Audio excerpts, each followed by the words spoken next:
When an alien possesses a bulldozer and goes on a steady rampage, you can only call it one thing: a killdozer.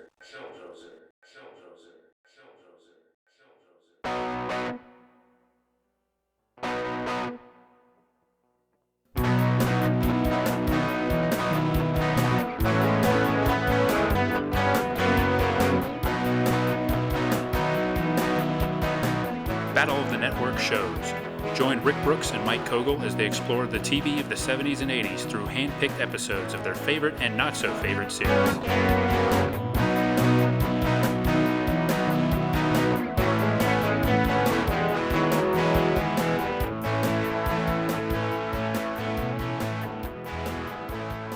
Welcome to Battle of the Network shows. I'm Mike. And I'm Rick. Hello, everyone. And today we're going to do our now traditional look at a TV movie. One of the finest traditions around it, in my opinion. Yes. And as usual, the tradition, the quality of the movie might be questionable.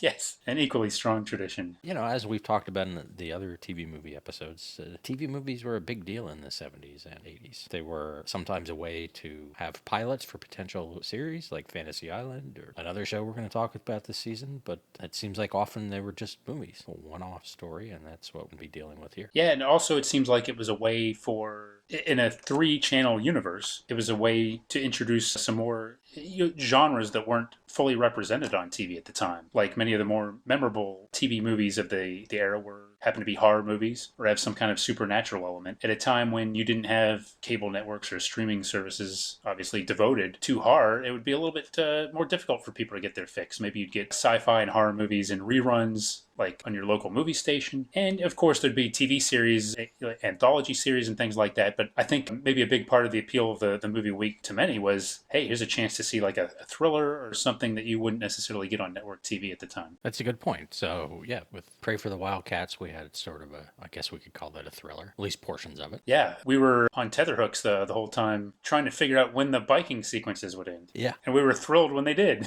Yes.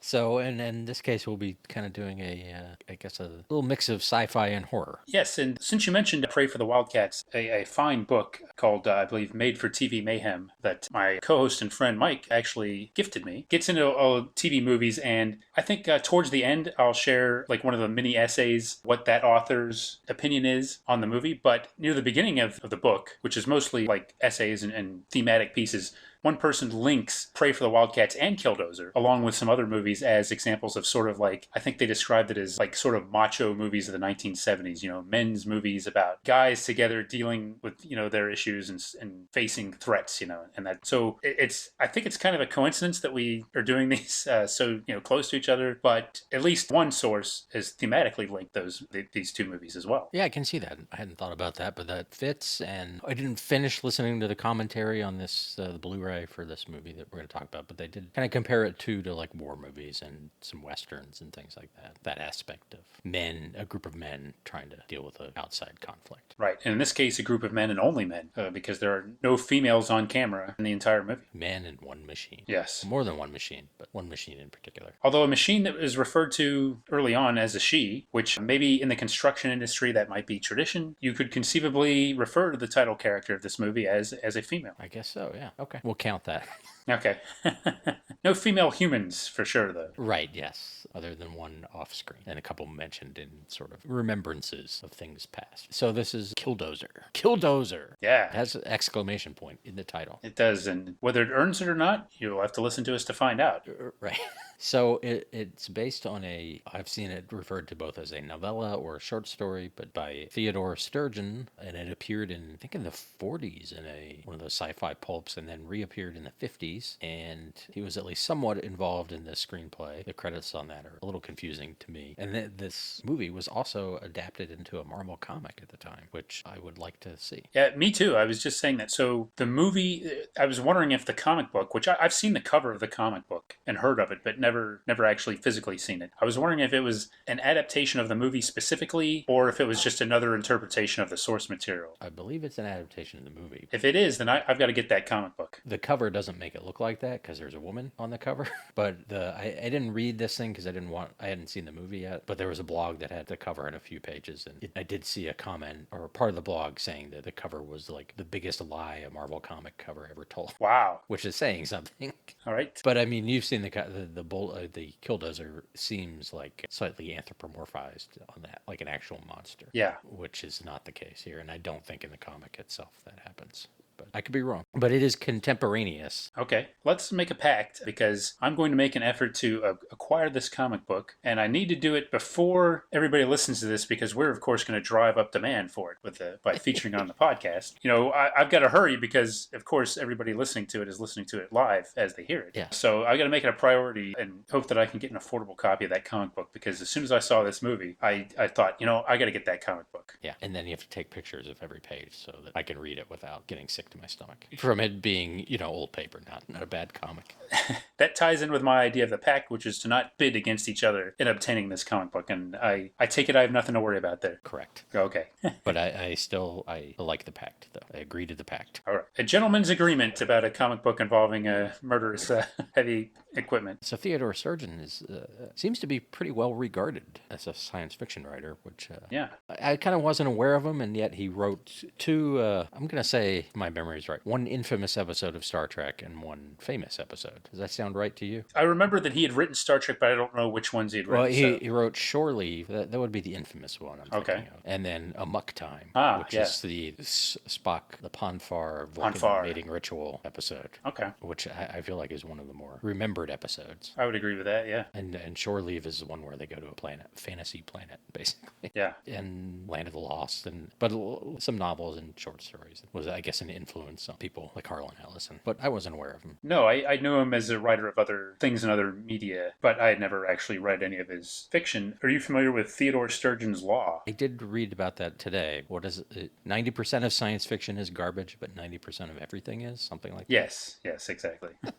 That's, I buy it. Yeah. Maybe not a law, but a general rule of thumb. Yeah, that might be a better way of putting it. And so this movie was made by Universal and has a good cast of character actors, I thought. Yeah. Again, some of them I wasn't all that familiar with. Can't say that I'm that familiar with Clint Walker, and maybe you can fill in some things there. Carl Betts, I'm not too familiar with him either, but I liked him. And the least Neville ever, Neville Brand, who played Al Capone in the Untouchables TV show. But I recently saw him in a show from around this time. He gave a very similar performance, including the cigar. James Wainwright, who would later play, I believe, the villain on the Westworld TV show, or whatever that's called. And Robert Urich, a young Robert Urich, and James A. Watson, who I also recognize from a lot of stuff. But yeah, an interesting group of guys. I thought so. A very good cast. Clint Walker, perhaps best known for Cheyenne, a Warner Brothers Western of the 50s, and was also in, I think, Grizzly. He had a big movie career, it seemed like, in the 70s, playing in kind of lower grade action movies and things kind of like this, really. And Carl Betts, maybe best known as Donna Reed's husband on the Donna Reed show, which would have been, I guess, a good 15, 20 years before this. And two things that came across to me about Clint Walker. One, he's very tall. Yes. He was towering over everyone in this.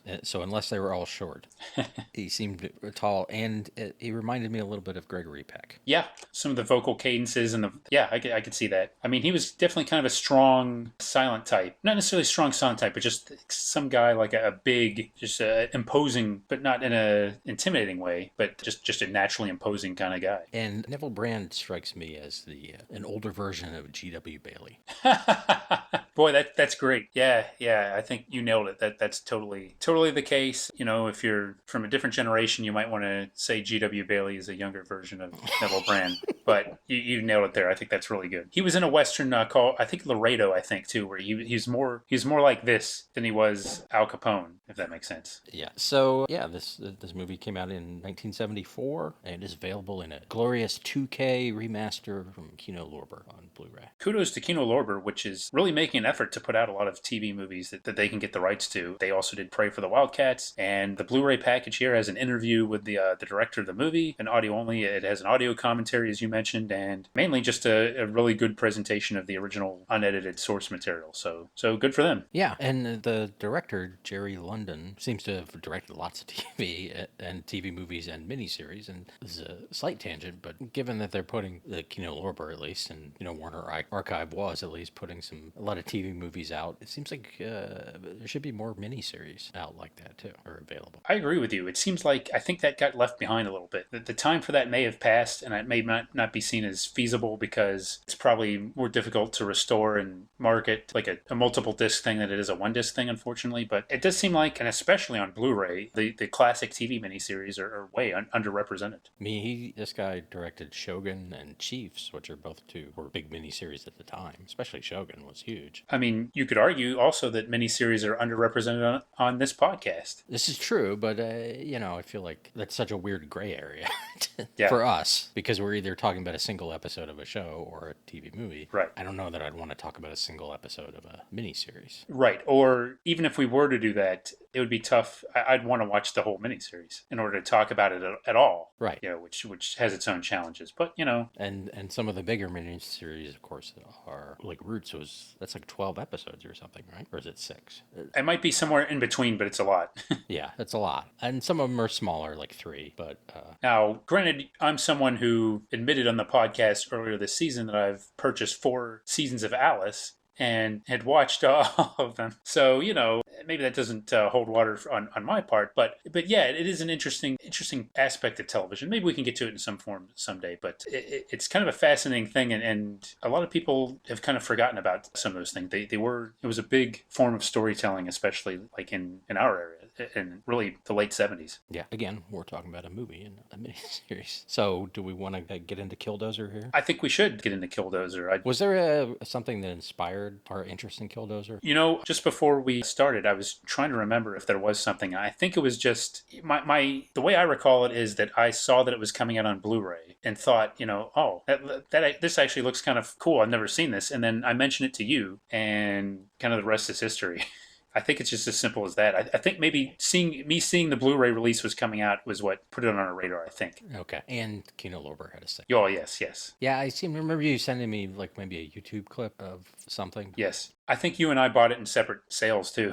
Maybe, yeah. I don't think they were the same Kino Lorber sales. They do have sale. I'm not doing a commercial for them, but they do sales periodically. Good customer service from them, and lots more TV movies in their library, and more on the way, as I understand it. So yeah, but this particular one was actually part of a Saturday feature that ABC had called the ABC Suspense Movie. So you had the movie of the week, and on Saturdays you had the ABC Suspense Movie, and Killdozer was a part of that. And the ABC Saturday Superstar Spectacular Animated thing. Thank you. Yes, that's exactly right. So, boy, ABC really had this covered, didn't they? So, this movie premiered February 2nd, 1974. And preceding Killdozer was The Partridge Family. And following Killdozer was Owen Marshall, Counselor at Law. And NBC led the night with Emergency, which also had an exclamation point at the end of its title, and a showing of the 1972 Bruce Dern movie Silent Running. This is Saturday, and you know what that means. We've mentioned this several times in the podcast in the past, but this is one time where this classic lineup actually happened on a night that we're talking about. So CBS had All in the Family, MASH, The Mary Tyler Moore Show, Bob Newhart, and The Carol Burnett Show, all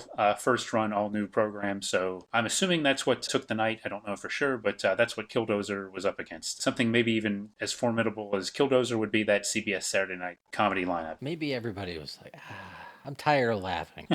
I want to watch a movie about a runaway bulldozer. Yeah. And then they were fed up because they laughed so much. Yes.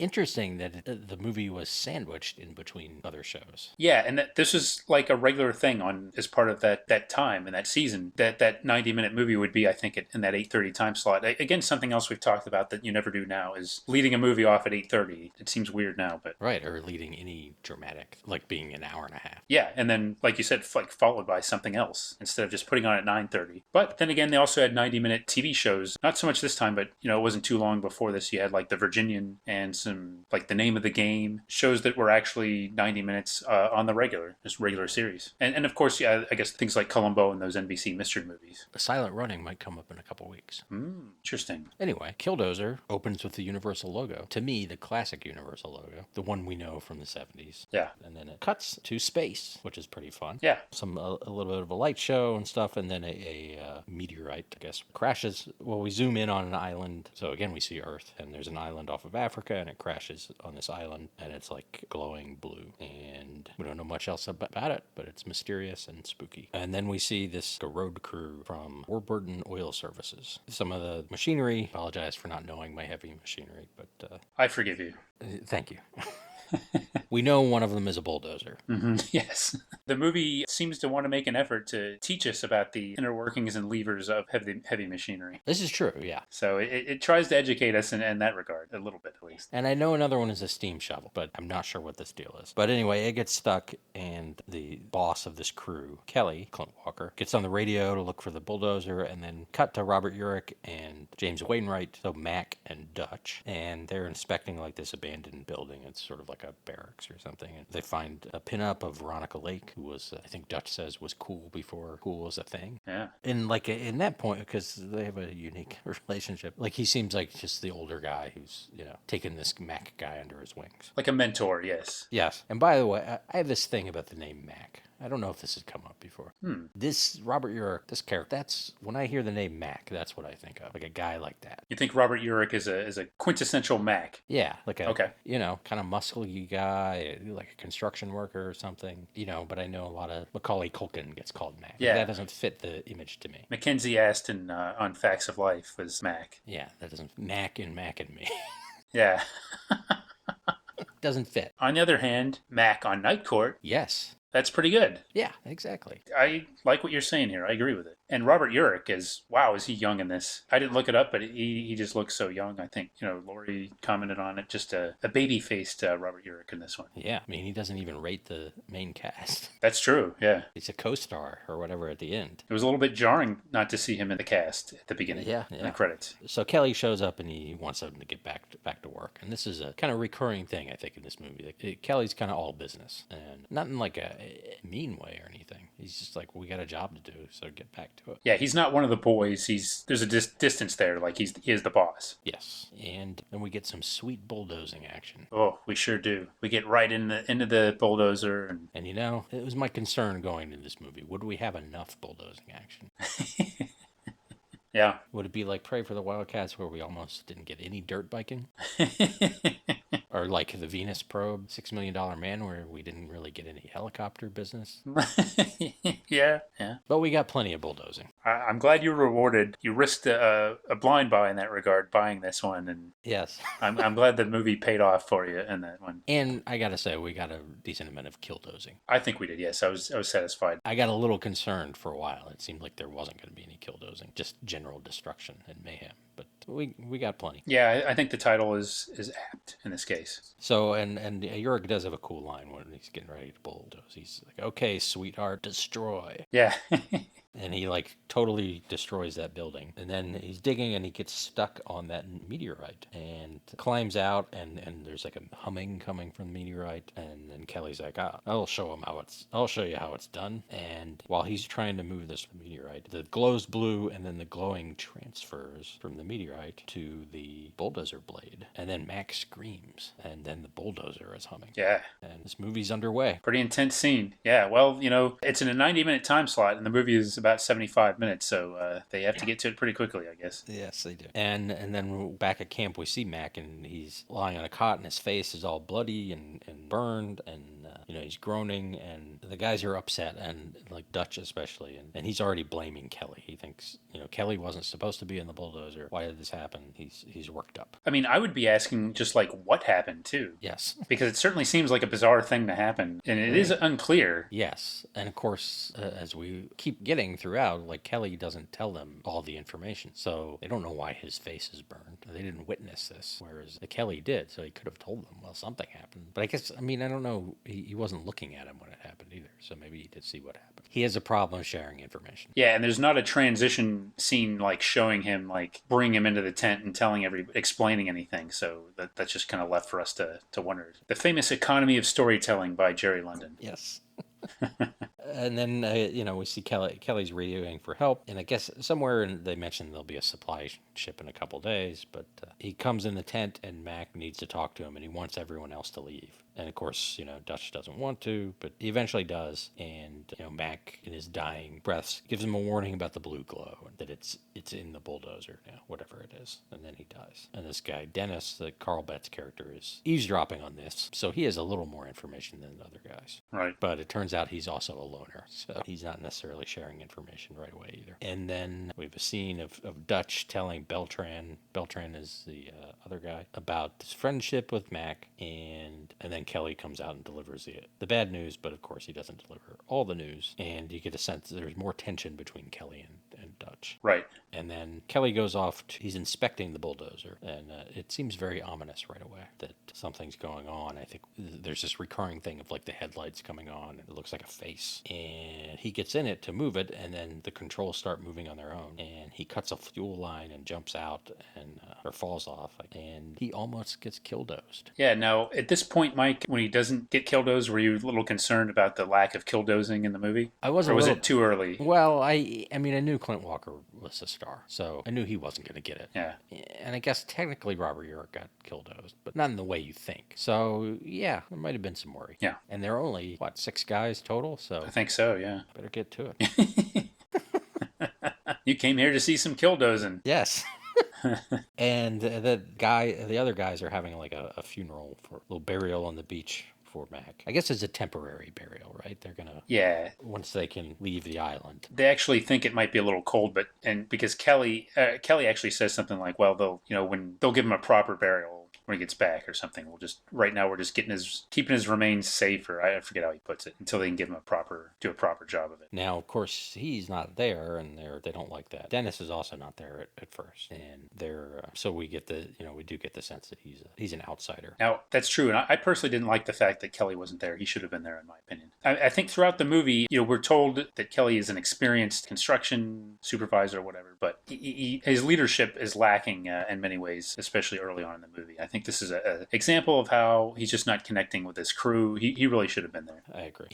We find out later that he's under a lot of pressure. Like, he is an alcoholic. He's sober now, but he's an alcoholic and had some sort of incident before, and this is like his last chance. So I think he's really doing nose to the grindstone kind of attitude. Yeah, he's got a lot going on for sure. But now I will say, if at our work, if you were tragically injured in a killdozing accident, I would be there for your ceremony. I would. I hope so. Yeah. Yeah, I'd make an effort to be there. Awfully odd if that particular thing happened, but well, I that's one reason I feel confident saying I'd be there. I can put myself out there like that. Maybe if I were kill PC'd or something. Is that a thing? Let's not. That doesn't work. No. Kill keyboarded. Nah, it's just not the same. Hey, the world's a crazy place these days. Let's not invent some other calamity that can befall us. Yeah, I agree. He should have been there. So then he comes by. He's using one of the other machines to pull the killdozer back to the camp. And again, its headlights are glowing. So, he assumes because he cut that gas line, that it should be fine. And meanwhile, in the tent, the boys, they pull out a little bottle of some whiskey or something. Dutch is telling more tales of Mac. And Dennis is packing Mac's things because he figured, Dutch might not want to. But he goes about it in typical Dennis way. He just goes and starts going through his stuff instead of saying, hey, you know what? While you guys are doing that, let me take care of this.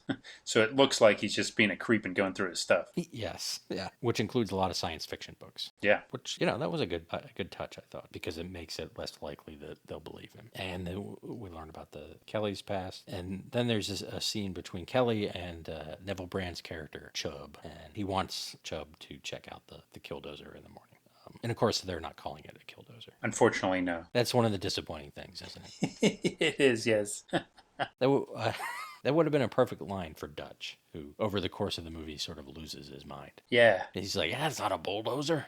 It's a killdozer. Yeah. Or, I could see that, and I could also see Carl Betts, I could see Dennis saying it like in a sardonic way, like, yeah, it's like it's some kind of killdozer, almost like half laughing to himself and saying it like, like he doesn't really care, but just tossing it out there. Actually, I could see Chubb saying it too. That bulldozer, he, does a bit with a cigar. Yeah. It's a killdozer. Yep. Killdozer.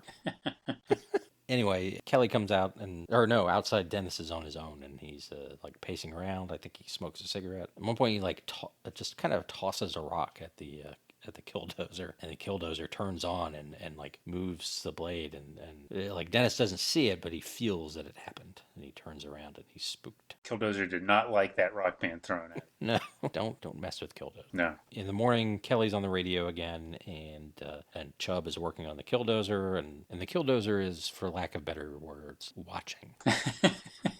Yeah. And Chubb doesn't find anything wrong other than the bits of destruction that Kelly did. But they both have past experiences with rogue machines. Yeah. I didn't that kind of make you wonder, like, really? How many times has this happened to you? Yes. What does that mean? They have a surprising lack of concern about rogue machines and the existence in this world. Yeah, I guess the accelerator getting stuck or something, but Yeah. I don't know. I guess when you're faced with the illogical, you come up with something. I mean, that's kind of what they do later, too. Sure. People keep saying, there has to be a logical explanation. Yeah. There is. An alien possessed it. Come on. And Chubb points out that it's humming, like we heard before. And there's a scene where Dennis is just hanging out in his cot. And Kelly, of course, wants him to get to work. And this is one of many scenes where Dennis is like trying to get to the truth and Kelly won't tell him. But before he left, he had told Chubb, don't let anybody get in the Killdozer, and they're waiting for it, and so Beltran just shows up and takes it. Yeah, like gleefully. It almost looks like he's taken out for a joyride, doesn't it? Yeah, and I was like, oh, don't do that. No. This is not going to end well, and it doesn't. So he immediately doesn't have control of it. It runs over the radio and then runs away on him. Does plow a big chunk of a field. Yeah, I thought maybe at one point maybe the Killdozer was thoughtfully clearing a path for for an airplane, for medical purposes or supply purposes. Right, it did seem like it liked that area and it wanted to clear out some of that brush, but maybe it just didn't like brush. No, yeah. Get away from that brush, everyone. It's been, because I get the impression that meteorite had been there for, thousands of years or something.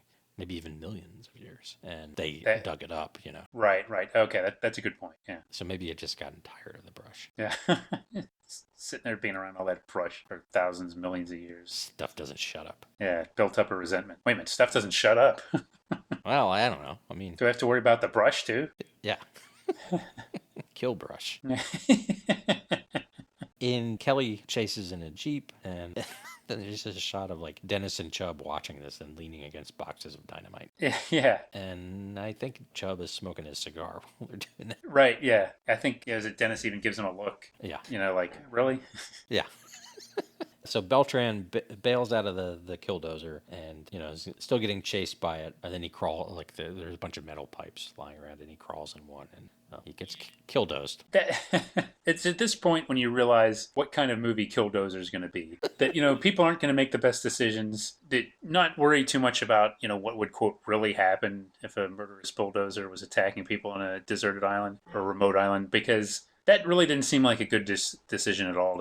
Did he think he was going to hide from the Killdozer? I think so, yeah. Or that pipe would somehow protect him. Yeah. It seems like an experienced, heavy machinery operator would know what could withstand a bulldozer, what couldn't. I guess poor Beltran doesn't have as much experience with rogue machinery as the other guys did, because he totally panicked. Maybe it's because he works on that other machine that doesn't seem to have as much juice as a bulldozer. Yeah, this is more than he can handle, I think. Yeah, and then we get another, funeral on the beach, and, the guys confront Kelly, and yet again, he just, get back to work. Yeah. And then there's, a nighttime scene of the Killdozer just, sitting in the field being menacing. It certainly was. And in the tent, Dutch is talking to Dennis, who's not really interested, and Dutch wants to go swimming in the ocean. Like, he and Mac used to go swimming. People thought they were crazy and stuff. They used to go swimming at night. Yes. Used to do some night swimming. I mean, it's a nice memory, but there's something off kilter about the way he goes on about it. And it's not the only time he mentions it either. So right, yeah. Are you implying something? I'm just pointing things out. The essay on Killdozer in the book that I read did imply that there was something, and in a way that suggests that maybe there was some intended thing, that there was a little bit more to this relationship than mentor and new employee, and you could go that way. I mean, certainly the intensity of Dutch's mourning for Mac is notable. It's just an odd little bit of business, the swimming thing, because it goes up. But on the other hand, I mean, Dutch does seem, we see later that Dutch really just seems to like swimming at night. Yeah. And that seems to be his happy place, going swimming. There's nothing wrong or off kilter about swimming. That's true. And, nighttime could be an enjoyable time to do it. Yeah. And really, when you're working for a guy like Kelly, that's the only time you're going to be able to. Yeah, and even then he seems to be poking his head in the tent quite a bit. So yeah. Maybe in the ocean you could get away from him for a while. Right. Then Dutch digs out a tape recorder and kicks back with some rockin' tunes. Yeah, and like kind of anticipating the rise of the Walkman, he sticks it like right up directly against his ear too. Yeah, yeah. And yet again, the music is Hollywood rock and roll. Yeah. I don't even know what it is. It's like a mix between rock and roll and the hint of like Dixieland or something, but not like in a cool way like the band. Yeah. It reminded me a little bit of when I was in high school in German class. On foreign language class, you would listen to the tapes that went along with the book, and the book had a story to it. So the whole school year, the book was building up to Hans Peter's party, and at the end, you got Hans Peter's party and a band playing at his party, and it was like a Dixieland jazz band. Nice. Yeah. It's a good memory. It is, yeah. And there's no lyrics or no vocals in this music. Nope. Because, of course, anytime somebody gets down to music in one of these things, they just happen to be listening to instrumental music. Yep. The most popular form of music in 1974. Yeah. But that Dutchie's a little old-fashioned. True. And he's crazy. I mean, he's crazy, but he's also wild and crazy. Yes, he is both. And Dennis goes outside, and he's kind of thinking, and he asks Kelly again what he saw. And Kelly finally tells him the truth. And Dennis gets to the meat of the problem. You can't play ostrich. Very well said. Kelly doesn't listen to him, but... And then the guys are sleeping, except for Dennis, and he goes out to the accident site and sees the killdozer just, not even killdozing. It's just bulldozing on its own. Yeah, just, tuning up, testing out the blade. Going after that brush again. Yeah. Maybe it's creating a landing site for its brethren. Its home, yeah, or somebody from its home planet or its other fellow objects from the sky. Could be. Maybe that's where crop circles come from killdozers. Yeah. But of course, it sees Dennis and gives him a little chase, or at least menaces, and then he runs away. Luckily he didn't get killdosed that time. No, he managed to avoid it, and he didn't hide inside a pipe, which has helped him get away for sure. Yeah, he's got that sardonic edge that keeps him on his toes. I think. Yes, he makes better choices. And in the morning, he tells Kelly about seeing that, and Kelly's still all about work, and he does agree. I think they look at the meteorite and agree that there's something odd about it, and Dennis convinces him to tell the others. Meanwhile, Dutch and Chubb are together, and Dutch he's spiraling, and he's sort of like, he's talking conspiracy theories that this is all some setup from Kelly, and I don't know to what end. And Kelly and Dennis arrive, so they're going to tell them, and as they do, the killdozer takes care of that by destroying the camp in front of them. So it doesn't killdoze, but it does a good amount of bulldozing and causing explosions. It destroys, yeah. It seems to be systematically taking apart everything they have, their connections to the outside world. And I actually said, what about the tape player? The tape player somehow survived. Yeah. I felt good about that. Yeah, maybe the killdozer liked that music. Yeah, it's like, I'm not a barbarian, Yeah. I appreciate the arts. Sure, all your food and fuel. Yeah. Your sleeping quarters. And that they definitely mentioned the supply ship there. Like, well, it'll be here in a couple days, so we'll be okay. Yeah. And by the way, it's been running without fuel most of the time too. So clearly, it's self-energizing or something. Right. It's fueled by the hate it has for the brush. That's what sustains it. Exactly. And later, again, it's like hanging out in the field, and the guys salvage things. We said Dutch finds his tape player, and I believe Dennis says to Kelly that one of them says that Dutch is coming off his spool. I like that a lot. I do too. It's a good way to say that. That might be construction lingo, but if it is, I'm going to appropriate it. Right. Me too. I don't know when I'll get to use it, but I definitely want to use it. And Kelly, having seen Revenge of the Sith, wants to take the high ground. Sorry. Very good. No, I appreciated that. So they're going to all, drive up to the top of this big hill or whatever it is on this island. And so they get in different vehicles, and Dutch won't ride with Kelly. Also, we learned that he played in the Cotton Bowl in 1964. That's a nice little piece of info. Yeah, and he scored a couple of touchdowns or something. Yeah. Man. That's what he told Chubb, I guess, yeah. And as they're going up the grade, so Chubb is like in this, he's got I guess a supply truck or something. It's really heavy, and it won't make it all the way up to the grade. And meanwhile, the killdozer is in pursuit. Kelly wants to go ahead and and do a recon. And Dennis has told Dutch the truth, but he doesn't believe it. He keeps again saying there's got to be a logical explanation. I mean, to be fair, some of the things he says actually sort of make more sense. I don't. This might be a little bit later, but or well, not too much later probably. But Dutch at one point isn't he the one that suggests it could be remote control? Maybe he says like by commies or foreign spies or something. But yeah, definitely someone else is on the island. I thought the notion of remote control was a little bit more plausible than some alien force actually. But yeah, I mean, we saw that it. We know what happened, but right. If I didn't know that, I might think, oh well, maybe there's something to that. Yeah, I think if you were in that experience and assumed, that aliens didn't exist, yeah. But he's not delivering this in a particularly rational No. way either that would inspire confidence in what he's saying. So No, he's delivering it in a tinfoil hat kind of way. yes. So Kelly and Chubb go on this recon, and Dutch wants to split up, but Dennis thinks that's a bad idea. And then from the hill, they spot the Killdozer, and then they build a signal fire to maybe get some help. Yeah, that's an act of desperation already, I think, right? I mean, it's a long shot, but I think maybe some plane going overhead. Or the real clue we have, I think, is they say early on that they're 200 miles off the African coast. Right. Yeah, I don't know. But you got to do something. Yeah, you got to do something. There's a Killdozer. That certainly is. Maybe they should have spelled out Killdozer with rocks. And Chubb suggests ramming Killdozer with the truck. And meanwhile, the Killdozer comes in and puts out the fire. So again, it's keeping them isolated. Yeah, it just like ran over it too. It didn't, bother, it didn't stop, drop, and roll or anything like that, or take some lessons from Dick Van Dyke. It just dozed it. Made quick work of that fire, unfortunately. And Dutch feels like he's back in Vietnam. Every time we learn something about him. Yeah, he's lived quite a rich life, hasn't he? Yes. And the Killdozer ambushes him. I guess he was with Chubb in the truck, I guess. Anyway, Dutch bails and Chubb gets killdozed. Yeah, he does. Not just run over, but his truck also explodes. Yeah, that's one of the more spectacular killdozes of the movie.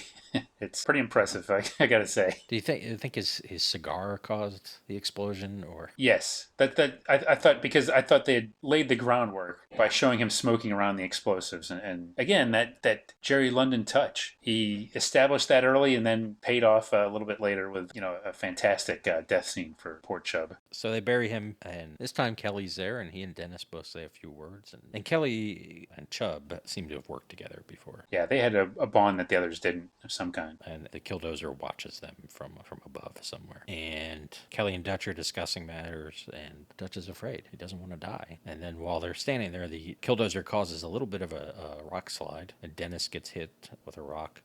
But Kelly and Dutch save him, and they get out of there in the truck, in one of their other trucks or Jeeps. Yeah, and I believe this is one of the times, I think it was at least 4 or 5 times where Kelly yells, "Let's get out of here." That was like his catchphrase. Let's get out of here. I mean, he might be poured a lot of leadership, but that's a pretty good choice. Yes, I give him credit for that. He had good instincts as to when to yell, "Let's get out of here." And this was certainly one of those times. And then Dutch utters, I think, one of the other important lines of the movie: "You can't kill a machine." No. And then Dennis says, maybe we should appeal to its sense of decency and fair play. Yes, I laughed at that. That was great. And Dutch tells him, "You stink."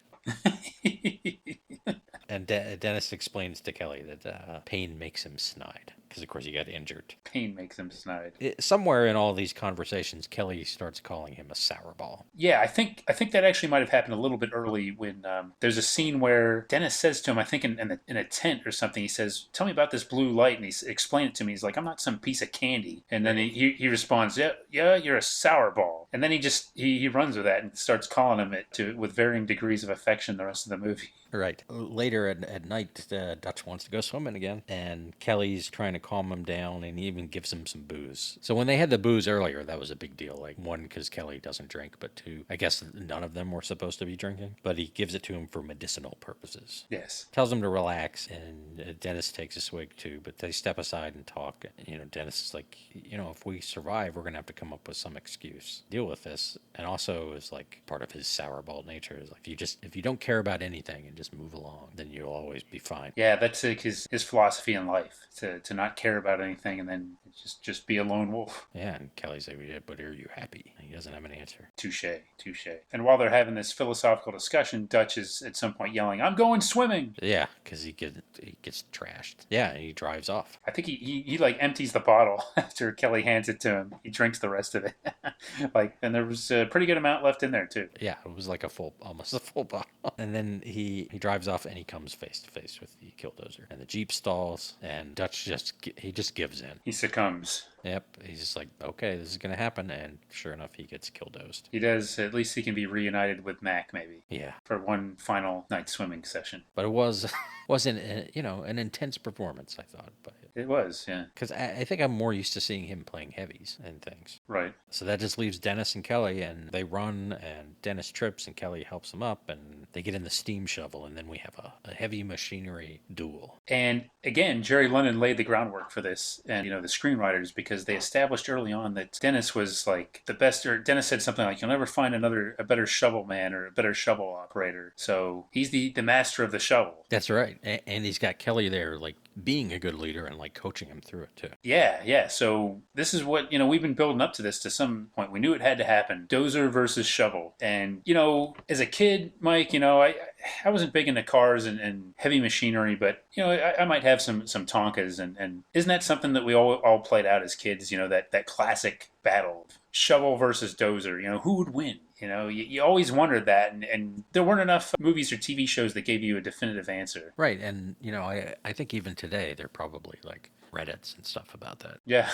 It's an endless argument. Yeah, it's really a timeless confrontation, and we finally get to see it well staged in this movie. I'm grateful for that. Wasn't there a children's book about that too? There may have been, yeah. The littlest steam shovel versus the littlest bulldozer.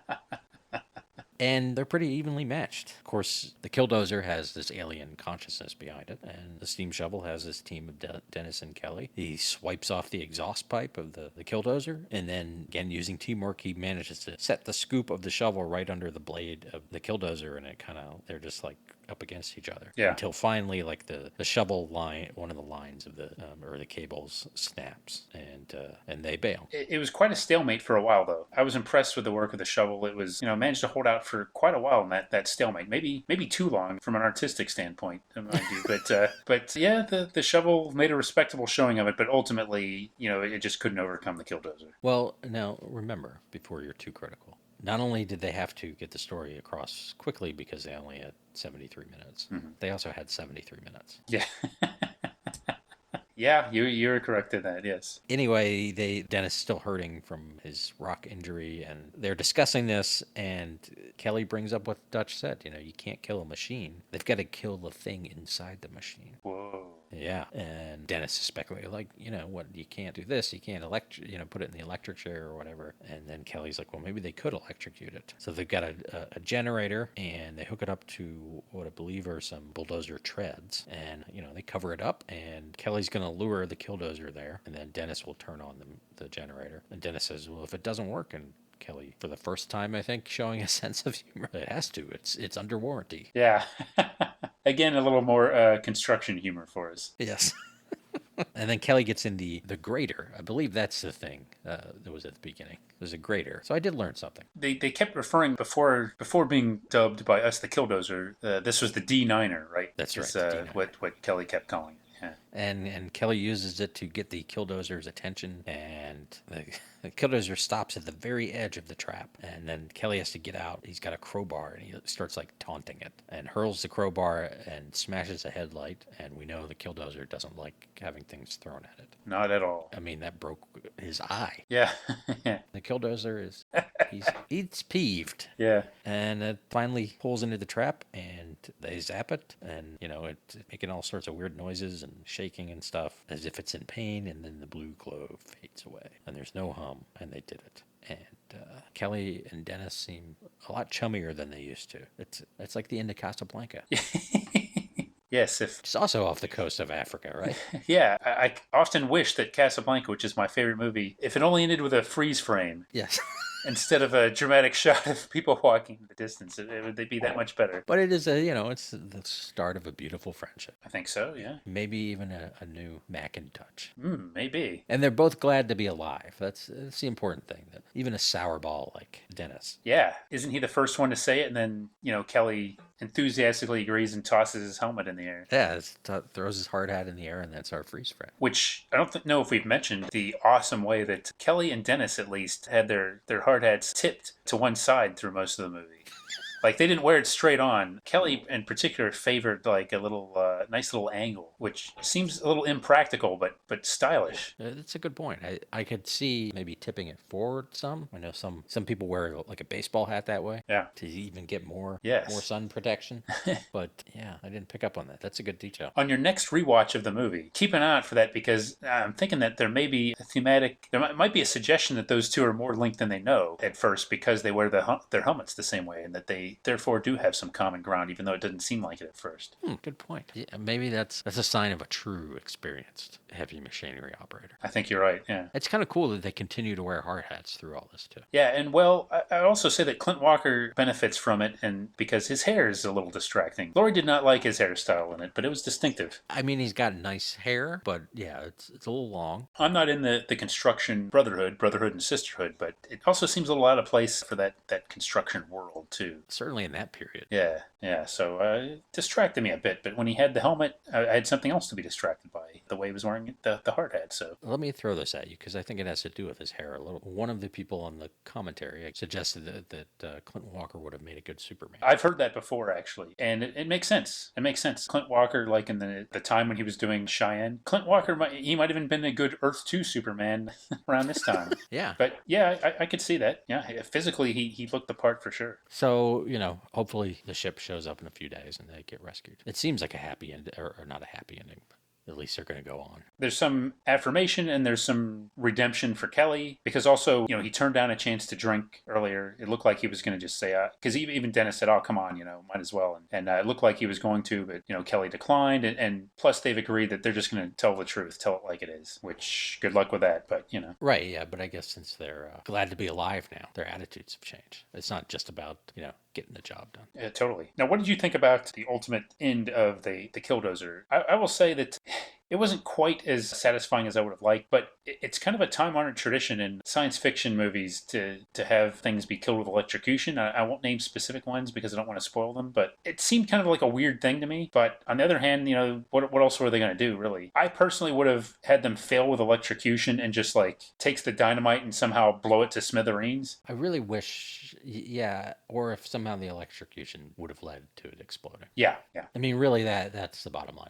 I think we wanted it to explode. They did, kind of already established that the dynamite wasn't going to do anything to it. Right. I would think enough dynamite, but it did run over boxes of dynamite. I think they could have had it. I would have had it maybe set up. Look at me trying to tell the makers of Killdozer how to better their movie. I think I would have maybe had an early small explosion, have it survive that, and then have it lure it into some trap where, the big thing is I wanted an explosion. You nailed it. Right. If it had run off that mountain and, exploded that way, that would have been okay. Also, I thought maybe the ocean would be involved somehow. Oh, yeah. But I guess they were not filming at the ocean for the most part. So, they were filming at Indian Dunes. Yeah. Although they did have a lot of establishing shots of the relative tranquility, I guess, of the ocean around them. They I guess they did that to show the passage of time. Sometimes, right, they would have a daytime and nighttime shots of the ocean. Yeah. Just from the beach. So, yes, an explosion would have been the best way for Killdozer to go, though. Also, I sort of like conceptually the idea of this group of men dealing with this problem and the isolation and all of that. On the other hand, seeing a Killdozer on a rampage in LA or something, potentially entertaining, or even just a small town. Yeah. A typical, that one with the rabbits or something, Right. Damn, any of those sort of horror movies. I agree. Now, maybe putting in a different setting would be it would be less easy to overlook the inherent problem of a relatively slow object pursuing them. Right. Maybe having them on this isolated outpost sort of made it more dangerous for them, but... Yeah, it does, traps them. Yeah. Well, we talked about, the Venus probe episode. There was some dramatic problems with that thing running around the countryside or whatever. Right. But it would be nice to see some more different varieties of destruction. I didn't personally get a lot of satisfaction out of seeing that brush destroyed. Some other people out there might have, but that to me wasn't, on the level of some of the other destruction in the movie. Yeah, the campsite, Chubb's unfortunate death, certainly. I think that was my favorite Killdoze was Chubb's death. Yeah. The most ignominious was Beltron getting crushed in the pipe. Yeah. You know what that was good, though? That was good practical filmmaking. Yeah. We say he crawls in this pipe, then he's not in this pipe, and then the bulldozer can just run over a pipe. Yeah, you're right. And you believe it because it's a movie and yes. It's edited well, and it's not like we saw him crawl out the other end or something. Yeah. I give them credit there that they find ways to make it believable that the Killdozer is operating on its own. These things happen. Like, you don't see strings or anything. I don't think they were using models. I don't know exactly. Maybe it's remote control. Well, there's an interview with Jerry London, and I listened to that, and he reveals that there was actually a guy in the dozer out of sight. He had controls, and he was controlling it that way, and he used walkie-talkie to communicate with them. So they were, kind of guiding him, and he was communicating with them back and forth. So they actually had a human being inside the dozer controlling it. Well, that makes sense. Which is interesting. It's a pretty good, it's audio only, and I think it's one of the guys that does the commentary that you mentioned. And I thought one thing I thought was interesting was the director seems a little, kind of a little surprised that the movie is still has attention, because he says when it came out, that it made no splash, when it first aired, is how he puts it. So I guess as far as he's concerned, he thought everybody was watching, on the family or whatever. Also, the interviewer mentions Duel. So they do talk about, the impact that Steven Spielberg directed TV movie had on this sort of trend of, sentient or seemingly sentient vehicles and objects attacking people. Right. It's interesting that this movie does seem to have some sort of cult following. I don't know if it's a serious cult following or an ironic cult following, but I feel like it falls a little bit in between being like super terrible and like so bad it's good, and just being not bad. Like the people in the commentary, what I heard, definitely love the movie and I think even use the word great. Wow. I certainly don't think it rises to that level, but it's an effort. I don't think it's total trash, I guess is what I'm saying. Yeah. Now Lori watched it with me, and she said, well, she liked it, but she also reminded me that she likes things either really good or really bad, and I guess that's why she enjoyed it. She thought it was really bad. Now I don't know. I think it was well made, and I wouldn't call it really bad. I think the production is as good as it can be. There's a lot of ludicrous elements to the story, but I mean, if you're going to tell a story about a Killdozer, you could do a lot worse than this. And again, a good cast, especially I think for the set of characters they came up with, a really well cast. Yes. Now, in that made-for-TV Mayhem book, the essay about Killdozer by Tom Kreitz, I believe, he does not particularly care for the movie, and he actually calls Dutch, the performance of James Wainwright as Dutch, he calls him a bargain basement Ernest Borgnine type. Yeah. I like that phrase. Yeah. And he says the minute cast does manage to milk quite a bit of pulp melodrama out of a rather ludicrous plot. And there's a good scene or two, but he says Killdozer is still very much the kind of made-for-TV movie in which the commercials don't seem at all out of place, which I guess he's saying I don't know, this is a book about kind of loving TV movies, but he's kind of making it sound like, well, it's kind of trash, that distinguishing it from the theatrical movies. And he also makes a reference to the $6 Million Man episode, which we covered on the podcast and we've mentioned here. But he says, but with an even lower budget and slower pace. Now, I don't know, and I think I've seen several references, I think, to the pacing in this, and I don't know, I thought it moved along fairly well for what it was doing. I wouldn't call the pacing a problem with the movie at all. I mean, I joked about it earlier, but I feel like the pace was much better than that $6 Million Man. Totally. There wasn't ever like an interminably long scene. Yeah, I think you could argue the pacing was better than Pray for the Wildcats. Yeah. I mean, the cast is not as notable as that one, but I could see most of these actors doing that movie too. Like just a good group of character actors. It works, Yeah, that's our new 12 Angry Men, is recasting Pray for the Wildcats. Yes. Different combinations. Yeah, there was a shot I forgot. I'm not exactly sure. They're like, I think it's when the Killdozers like destroying the camp, and they're all standing like on a hillside, and it's kind of like the camera's like panning across each one of them, or maybe just looking at each one, but like you're getting kind of each reaction. And Neville Brand bites a cigar and spits out the tip. Yeah, it was a cool moment. Yeah, I think there were some good shots. Now, I thought the musical score was a little weird, and they sort of like mentioned that at the end of that interview, but like there's like this at the beginning and end, it didn't seem quite appropriate for a movie called Killdozer. It seemed like a little bit needlessly ornate, maybe I would describe it. But overall, I think it's not a bad production. I mean, again, you got 73, like you said, you got 73 minutes, but you got 73 minutes to fill with this, and there's not all that much you can do. So I think they made the most of it. I enjoyed it, but as far as like the overall quality of it, I will say this: like, I don't know if I'd need to see it again. I mean, I'll probably watch it with the commentary, and maybe sometime in the future I'll revisit it, but it doesn't jump out at me as something that I would get a lot out of watching again. But I wouldn't rule it out either. Skip to some of the destruction, maybe. Yeah, I wouldn't rule it out. I enjoyed it more than I thought I would, actually. Yeah, I think I did too. Yeah, it seemed like it didn't have a great critical reputation, but I knew that they had put some effort into this Blu-ray, and I tried to go in with an open mind, but I think it surpassed my expectations. I think because I'd seen like a couple comments about the pacing, I expect it to feel a lot slower. I think that was the biggest surprise for me, and maybe why I had a more positive view of this than I expected. Yeah.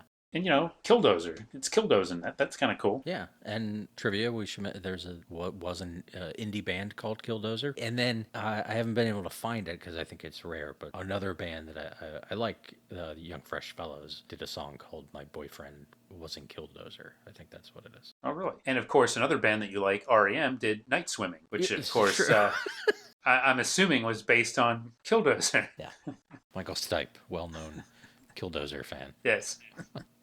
He never missed the ABC suspense movie. Yeah, he never saw an episode of The Love Boat, but it sounds like something he would say. Yeah. I think there's some old interviewers. Oh, I'd never even heard the Beatles or something. So yeah, that's Killdozer, and if you'd like to discuss Killdozer with us, you could join our Facebook group if you're not already there. Yeah, please come over, and it's very easy to join, and just some folks that love talking about this stuff. And we love to hear your opinions, ideas for shows, and of course we like to have people vote. I've had the Facebook group vote on some show topics, and I have that tradition too, so yeah, come join us. And at least as of now, there are no sentient bulldozers there. Not yet. Not that we're aware of. If there are, they're hiding themselves very cleverly. But when I'm out in the world now, I'm going to keep a little extra eye on those things. I've got a lot of construction going on in my area, and I'm a little wary of that now. As you know, I like to take walks, and I pass by a lot of heavy machinery. I might start taking some different ways around places, so I'm going to be wary. Don't crawl on a pipe. No, I won't do that. I know from Beavis and Butthead that's bad news just to go into a pipe to begin with. Yeah. And, I think I might write to our senators and just tell them to make sure there's a no Killdozer amendment in this infrastructure bill. That sounds like an excellent idea. If we can't all agree on that, then what can we agree on? Exactly. That is as nonpartisan as you get. Or bipartisan as you get. Whatever you want to call it. Omnipartisan. Yeah. I mean, maybe unmotivated aliens out there would disagree, but otherwise. Yes. Yeah, come join us, or also remind people you can reach us email us at mailbag@battleofthenetworkshows.com with comments, ideas, feedback, any of that. We'd love to hear from you. Okay, and stay away from Killdozers. Yeah, and as for me, I'm going swimming. This episode brought to you by the following statement from Warburton Oil. While we acknowledge the recent unfortunate loss of life, equipment, and money off the coast of Africa, we vehemently deny the statements of Lloyd Kelly, a known drunk, and Dennis Holvig, a known sourball. Warburton Oil, the United States, and the United Nations all concur that alien life does not exist and did not take over or possess one of our bulldozers. Any fault lies with the equipment manufacturer or the operators. Also, global warming is nonsense. Join us next time for another exciting episode of Battle of the Network Shows. Learn more, leave feedback, and suggest future episodes at battleofthenetworkshows.com. Follow us on Twitter at BatNetShows, and like our Facebook page, facebook.com/Battle of the Network Shows.